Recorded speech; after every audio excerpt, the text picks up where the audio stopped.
Tommy Forte, back with another video.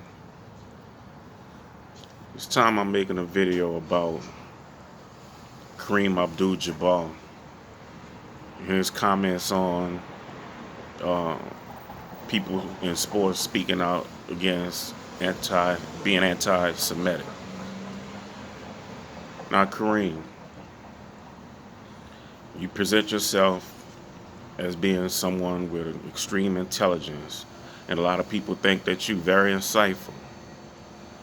When you were in college, you decide to change your name because in the West Indies where you grew up, a man named Alcindor, which your name was Lou Alcindor, a man named Alcindor owned your ancestors. So you wanted to get rid of that name Alcindor, and you joined the Nation of Islam.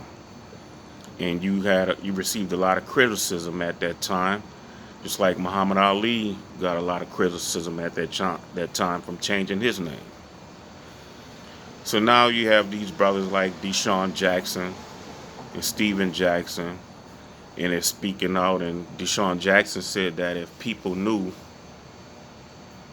who African Americans really were, that we were the true people of God, that we were the Hebrew Israelites, then we wouldn't be treated like that.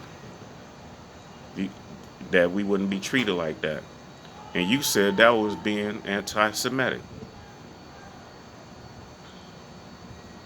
Because he said that if the people really knew who African Americans were,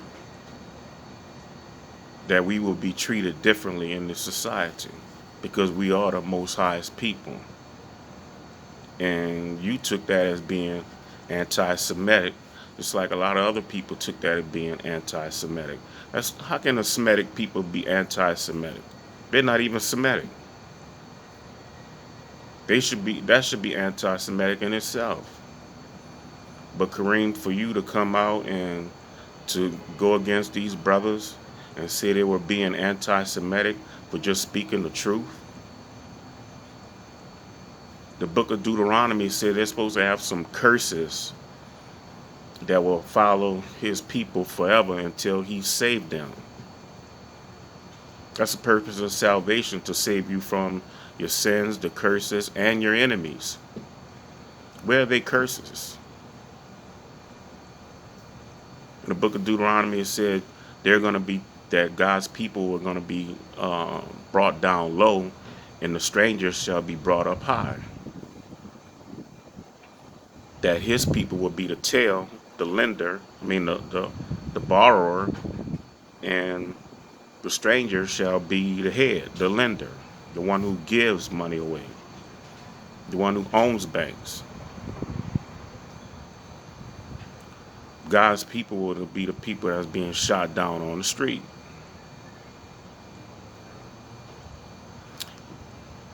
God's people will be the ones that's 13% of the country or the nation, yet make up 60% of the jail population. So where are the curses? And you're from New York, Kareem. You know there's a New York, the Museum of Art that shows what the Israelites and the Hebrews look alike. You've seen those paintings, Kareem.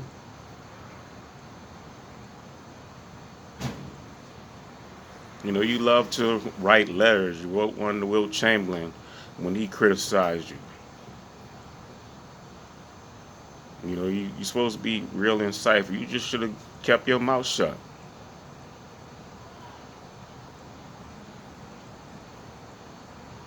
You know, with that said and all, you know, I don't lose respect for you as a basketball player. You're still top 5 to me.